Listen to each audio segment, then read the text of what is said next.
Hello students, आइए आज मैं आपको बताती हूँ संवाद लेखन के विषय में। संवाद लेखन है क्या? जैसा कि हम सभी जानते हैं कि हम मनुष्य सामाजिक प्राणी हैं और अपनी आवश्यकताओं के लिए एक दूसरे से जुड़े हुए हैं। न केवल जुड़े हुए हैं बल्कि एक दूसरे पर निर्भर भी रहते हैं। शिक्षा के लिए अध्यापकों से जुड़े हैं, भोजन के लिए किसानों से जुड़े हैं, सुरक्षा के लिए सेना से जुड़े हैं। समाज में अपने व्यवहार के लिए हमें एक दूसरे से बातचीत की आवश्यकता पड़ती है। यह बातचीत दो व्यक्तियों या दो से अधिक के बीच भी हो सकती है। यह बातचीत ही संवाद है। यह बातचीत दूरभाष द्वारा मीन्स मोबाइल टेलीफोन के द्वारा भी की जा सकती है। किसी भी बातचीत को ज्यों का त्यों लिखना ही संवाद लेखन कहलाता है। में संवाद लेखन का जो प्रश्न है यह 5 नंबर का आता है। 5 नंबर पूरे प्राप्त करने के लिए आपको संवाद लिखते समय निम्नलिखित बातों का विशेष ध्यान रखना चाहिए। सबसे पहले आप इस बात का ध्यान रखें कि जो आपकी भाषा शैली हो वह भाव के अनुकूल ही होनी चाहिए। संवाद देश, काल एवं परिस्थिति के अनुरूप होने चाहिए। मतलब जिस प्रकार के व्यक्तियों के बीच आप संवाद लिख रहे हैं उसी प्रकार की उसकी भाषा शैली होनी चाहिए। संवाद स्वाभाविक होने चाहिए, स्वाभाविक लगने चाहिए, उसमें बनावटीपन नहीं होना चाहिए। सबसे विशेष बात यह है कि विराम चिन्हों का प्रयोग यथास्थान अवश्य करने चाहिए, अन्यथा अर्थ का अनर्थ हो जाता है। संवाद आपका संक्षिप्त एवं सरल भाषा में होने चाहिए। संक्षिप्त होना चाहिए, छोटे से छोटे संवाद लिखने की कोशिश करनी चाहिए तथा संवाद तर्कपूर्ण भी होने चाहिए। स्वाभाविक प्रवाह बना रहना चाहिए आपके संवाद में।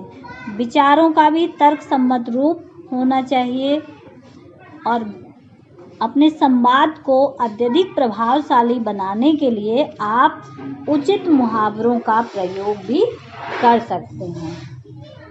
उदाहरण के लिए हम देख सकते हैं कि मान लीजिए आपको एक ऐसा संवाद लिखना है कि किसी बच्चे के लगातार कम नंबर आ रहे हैं, उसकी माँ एवं कक्षा अध्यापिका की बातचीत पर आपको एक संवाद लिखना है। तो सबसे पहले आपको विषय मिल गया कि ये मैडम और जो माँ है बच्चे की उसके बीच में संवाद आपको स्थापित कराना है, आपको उस पर संवाद लिखना है। तो कैसे लिखेंगे आप? सबसे पहले मान लीजिए आपने लिखा मैडम, फिर डैश, फिर मैडम मैंने आपको इसलिए बुलाया है, आपके बेटे का परिणाम अच्छा नहीं रहा। अब बात पूरी हो गई, यहाँ पर पूर्ण विराम। और जब यहाँ जो मैडम है वो किससे कह रही है? मैडम वो माँ से कह रही हैं।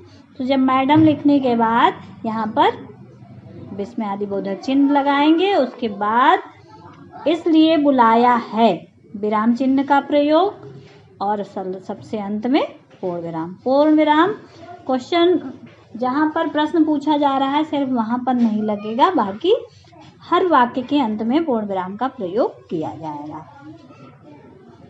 इसके बाद लिखेंगे माँ मैडम क्या करूँ? अब क्या करूँ? यहाँ पर प्रश्नवाचक चिन्ह, यह पढ़ाई पर ध्यान नहीं देता। अब फिर मैडम कहेंगी वाह तो आपकी बात ठीक है परंतु इसका उपचार तो करना होगा। माँ अपनी बात कह रही है। माँ ने फिर कहा मैडम आप ही कोई रास्ता सुझाइए, मेरी तो समझ में कुछ नहीं आ रहा है। अब आ रहा है फिर पूर्ण विराम, उसके आगे फिर लिखा क्या करूं? क्या करूं पर अब यहाँ वो प्रश्नवाचक चिन्ह लगाना है आपको। फिर मैडम सबसे पहले तो इसका टीवी देखना कम कराइए। माँ मैडम कहती तो बहुत हूँ, मानता ही नहीं है। इस प्रकार से आप उस बात को धीरे धीरे आगे बढ़ाएंगे और अंत में निष्कर्ष पर आकर आप संवाद लेखन समाप्त कर देंगे। जैसे जी, मैं उसे समझाने की कोशिश भी करूँगी और कक्षा में उस पर ध्यान भी दूँगी। मुझे आपके सहयोग की आवश्यकता है, मैडम ने कहा। इस बात पर माँ ने उनका धन्यवाद दिया। धन्यवाद मैडम, मैं पूरा सहयोग करूँगी और पूर्ण विराम लगाएंगे।